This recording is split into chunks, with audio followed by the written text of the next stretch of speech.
মাথায় আসছিল, এরপর ওই ছবির গল্প নিয়ে ওর কাছে ছোট, ওর ইয়ের কাছে ছোট, কতজন কাকে নিয়ে কাজ করতে হবে, কি করতে হবে, কবে রিলিজ করব, সে রিলিজ করতে দেবে কিনা, শরীর ছেড়ে দিয়েছিল সত্যি কথা বলতে। তো ওই জন্য ইচ্ছে মানে আমি ভেবেছিলাম 2026-এ কিছুই করবো না, সত্যিও করছি না। আজকে আমার একটা খুব বক্তব্য ভালো লাগলো রূপাদির, যেটা আমি দেখলাম, খুবই ভালো লাগলো যে নাটক নাটকের মতো হবে এবং যে যার মতো বক্তব্য রাখবে, যে সরকারের হয়ে যেই কথা বলুক না কেন সে বলতে পারে। এটা আমার খুব ভালো লাগলো শুনে, আমি সত্যি খুব ভালো লাগতো। আমার মনে হচ্ছে যাই চেঞ্জেস আসছে ভালো না, আমার খুব ভালো লাগছে। আর সব থেকে বড় কথা এই যে ময়ূর যে অ্যারেঞ্জ করেছে পুরো বিষয়টা, ও খুব কাছের আমার, এই তো ময়ূর, এই যে ময়ূর, আর আমার খুব প্রিয়। এবং আমাদের ওর মানে ওর একটা রিহার্সাল স্পট আছে, সেখানে আমি প্রচুর ডান্স রিহার্সাল করি আমাদের সিনেমার, যখনই কোনো গান রিহার্সাল হয় সেখানে। এবং মির্জার সময় তো প্রচুর পাশে ছিল, এবং আমি বলেছিলাম মির্জার সময় আমার 400 ডান্সার্স লাগবে টাইটেল ট্র্যাকে, অবশ্য দাদা হয়ে যাবে। খুবই ভালোবাসি, তারাও আমাকে খুব ভালোবাসে, প্রচুর সাপোর্ট পেয়েছি। তো ও যখন ডাকলো না ডেকে মানে না এসে পারলাম না। থ্যাংক ইউ ভেরি মাচ দাদা। আজকে এই স্পেশাল দিনে তুমি বেঙ্গল ইন্ডাস্ট্রিজ ডান্সার্স এর একটা আলাদাই ইমোশনস, সেই জায়গায় তুমি আজকে আমার স্টুডেন্টসদের সাপোর্ট করতে এসেছো, মানে it's a huge honour for me. Thank you very much. না আর বাংলাতে সত্যি কথা বলছি, আমরা যেমন সবাই আপ্রাণ চেষ্টা করে যাচ্ছি যাতে বাংলা ইন্ডাস্ট্রিটা বাঁচানো যায়, সেই জায়গা থেকে এই যে ডান্সের এই জিনিসটাকে বাঁচিয়ে রাখা, তুলে ধরা। এবং এক এক সময় সত্যি কথা বলছি, আমি আগেও বলেছিলাম যে এক এক সময় একটা এমন পরিস্থিতি মাঝখানে ক্রিয়েট হয়ে গেছিল যে ইচ্ছাই করতো না যে আরেকটা সিনেমা শুরু করি তাড়াতাড়ি, ওই কিক পেতাম না। আবার জানি অনেক হার্ডলস এর মধ্যে দিয়ে যেতে হবে, এই নিয়ম ওই নিয়ম, এই ওই হ্যান ত্যান, নিজেরই ইচ্ছা করতো না নতুন নতুন কিছু ওই এন্টু নিয়ে ওই এনার্জি নিয়ে স্টার্ট করি। সেই জায়গা থেকে ও এতটা সুন্দর করে মানে আজকে এত বড় করে একটা ইভেন্ট ও স্টুডেন্টদের জন্য একটা ডান্সিং ইভেন্ট সুন্দর করে অর্গানাইজ করেছে। Hats off to him. ওদের মতো ছেলেদের জন্যই আমরা এনার্জি পাই। তোমার কাছে যদি বলে প্লেলিস্টে এমন কোন গানটা আছে যেটা শুনলেই অঙ্কুশদার মন এবং হাত পা নেচে ওঠে? এবং আমার যদি নিজের গান বলো তাহলে সত্যি কথা বলছি, আমার পাক্কা ঘুঘুমাল গানটা বা দিল দরদিয়া, এই গানগুলো। বাকি তো আমাদের যারা জিদ্দা আছে, দেবদা আছে, বুম্বাদা আছে, ওদের প্রত্যেকের গানগুলো তো আমি সেই চিরকাল শুনে এসে তারপরেই ওই এনার্জিটা পেয়েছি যে ইন্ডাস্ট্রি জয়েন করবো। তখন তো আমি ইন্ডাস্ট্রিতে আসিনি, তো ওদেরই গান শুনে সবই। তো সে তো প্রচুর, মানে সেই লিস্ট আর এন্ড হবে না। আচ্ছা, একটু আগে বললে ইচ্ছেটা চলে গেছিল, এখন কি আসলে? এটা আমি কিন্তু ভিডিও বানিয়েছিলাম, এটা তোমরা হয়তো জানবে।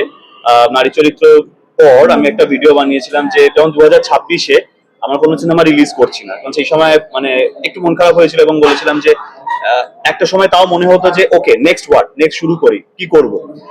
এখন সেই সময় এত তারপর স্টেজেস গুলো মাথায় আসছিল, এরপর ওই ছবির গল্প নিয়ে ওর কাছে ছোট, ওর ইয়ের কাছে ছোট, কতজন কাকে নিয়ে কাজ করতে হবে, কি করতে হবে, কবে রিলিজ করব, সে রিলিজ করতে দেবে কিনা, শরীর ছেড়ে দিয়েছিল সত্যি কথা বলতে। তো ওই জন্য ইচ্ছে মানে আমি ভেবেছিলাম 2026-এ কিছুই করবো না, সত্যিও করছি না। হয়তো শুটিং শুরু করব আর 3-4 মাস পর বা পুজোর পর শুটিং শুরু করব, যেগুলো রিলিজ করবে 2027-এ।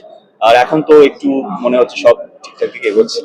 নতুন সরকারের কাছে অলরেডি বলে বিশ্বাসী? হ্যাঁ, এই র্যাট রেসে খুব একটা আমি বিশ্বাসী নই, কারণ সত্যি কথা বলছি যদি মাথার মধ্যে এইটা ঢুকে যায় যে একটা বছর বা 2 বছর ইনফ্যাক্ট যদি ছবি না আসে তাহলে কি হারিয়ে যাব, তাহলে কি মানুষ ভুলে যাবে। এইটার চক্করে খারাপ ছবি বানানোর থেকে বা এমন কোনো গল্প হাফাটেডলি বানানোর থেকে আজ থেকে রয়েস হয়ে ভালো গল্প বানানো। কারণ এখন সত্যি মানুষকে থিয়েটারে আনাটা খুব চ্যালেঞ্জিং হয়ে গেছে, এত ওটিটি প্ল্যাটফর্ম চলে এসেছে, এত কিছু হয়ে গেছে। তো থিয়েটারে গিয়ে কোন সিনেমা খুব মানে আনন্দ করে দেখবে সেটা খুব চ্যালেঞ্জিং হয়ে গেছে। তো সেই রকম গল্প বেছে আনাটাও একটু তো টাইম লাগে। আচ্ছা অঙ্কুশ দা, টলিউড ইন্ডাস্ট্রিতে কি কি পরিবর্তন চাইছো?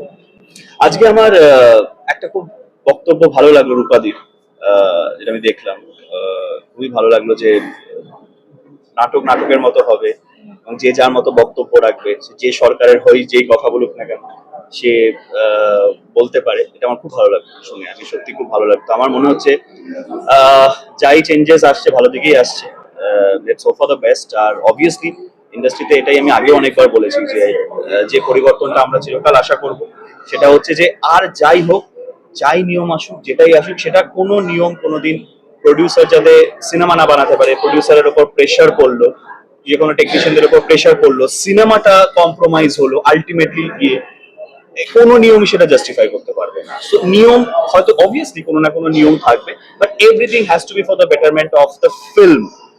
মেইনলি প্রডিউসার যদি আমি বলে থাকি, কারণ প্রডিউসার বাঁচলেই আমরা সকলেই বাঁচবো। এটা যখন আমি শুধু অভিনেতা ছিলাম তখনও বিলিভ করতাম।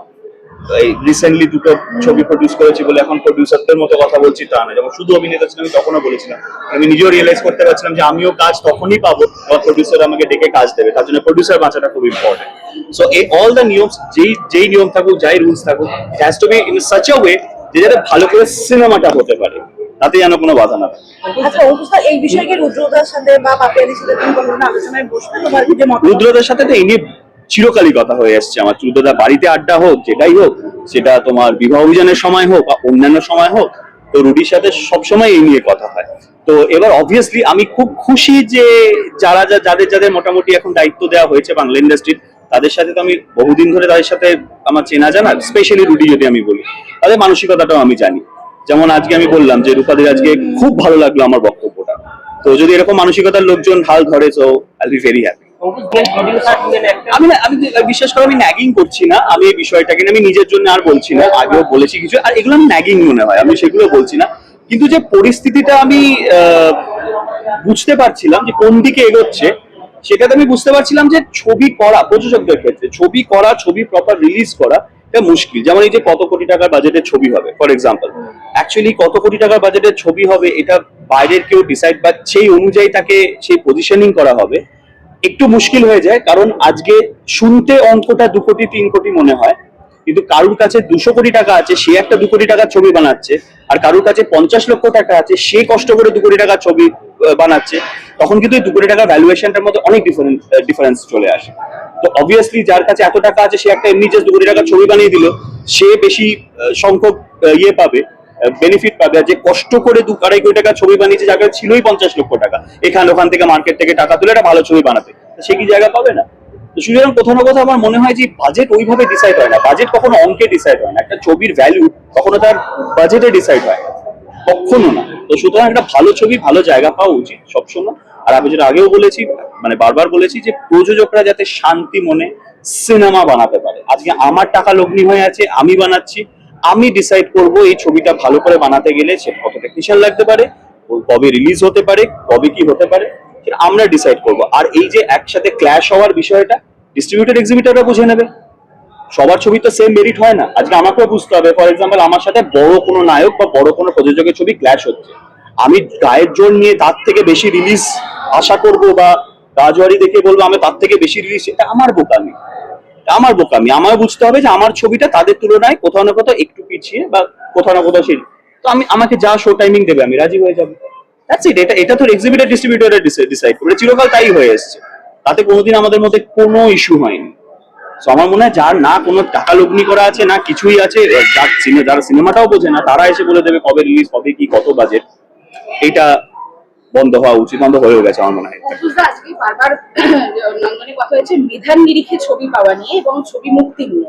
এবার এখন তোমার মনে হয় যারা যারা মাথায় আছে, এবং সেক্ষেত্রে দাঁড়িয়ে মেধাটাই আসলে মূল্য পাবে, এবং মেধার এই নিরিখটা কি হতে পারে বলে তোমার মনে হয়? মানে হোয়াট ইজ মেরিট? না, নন্দনে চিরকাল আমাদের নন্দনে একটা প্রেস্টিজিয়াস ব্যাপার ছিল যে কি ছবি রিলিজ করছে সেটার উপর, যে আমরাও নন্দন পেলে খুব খুশি হতাম। আর ওই 900-950 সিট যেটা ভর্তি হওয়া সত্যি আমাদের কাছে খুব গর্বের ব্যাপার ছিল। তো অবভিয়াসলি সেটা একটা নন্দনে একটা স্ক্রিনিং কমিটি থাকতো আগে, যেটা আমি জানতাম যে তাদের সিনেমাটা দেখতো যে এটা নন্দনের জন্য অ্যাপ্ট কিনা।